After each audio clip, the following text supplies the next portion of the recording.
but also most neglected, issues that meditators who've experienced trauma can face.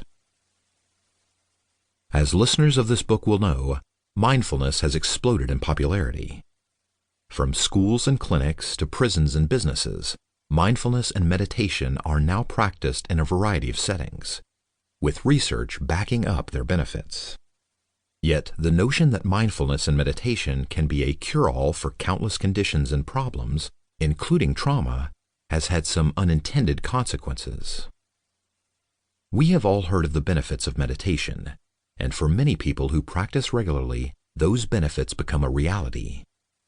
But I have learned that people who do not have that experience and who not share this narrative and trajectory often feel deeply ashamed, particularly those who have experienced trauma. They often feel that they failed meditation, did something wrong, or are profoundly and irrevocably broken. David's book tackles the issue of shame head-on.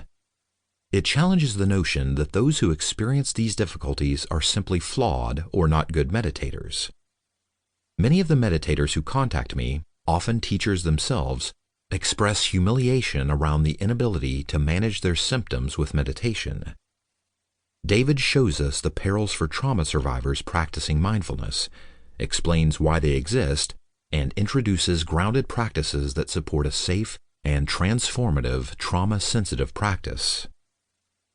His work is evidence-based, rooted in clinical research, and receptive to modifications as further research becomes available. As such, the book serves as a foundation for a larger conversation. This book also offers us a systemic view of trauma. Paralleling David's own journey, it extends mindfulness from the suffering of isolated meditators and their individual nervous systems into the social, cultural, and political domains that also play a role in creating and perpetuating trauma.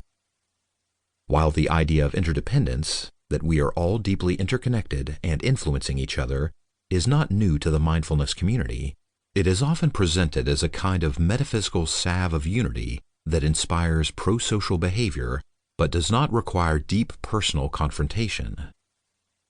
Through his work with social justice movements, David challenges us to question the water around us, to critically examine the frameworks we have been offered, and be increasingly informed about our role.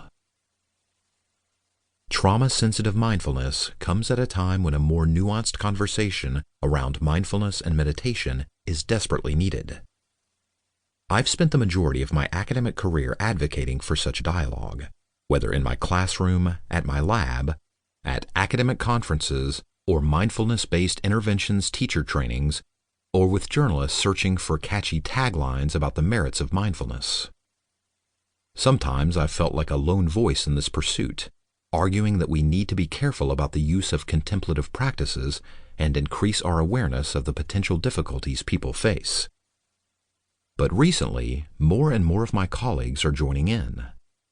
This year, 15 mindfulness researchers came together to write a consensus statement called Mind the Hype, that advocates for a more careful and nuanced presentation of mindfulness that includes both its benefits and limits.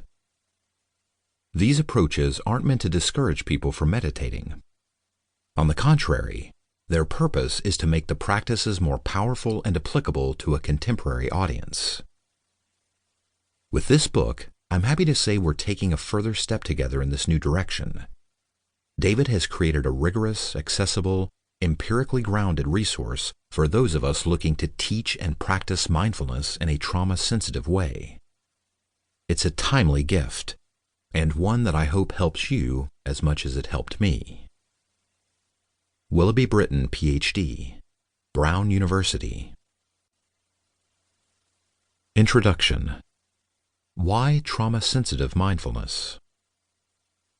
Part of me wished I hadn't seen the email.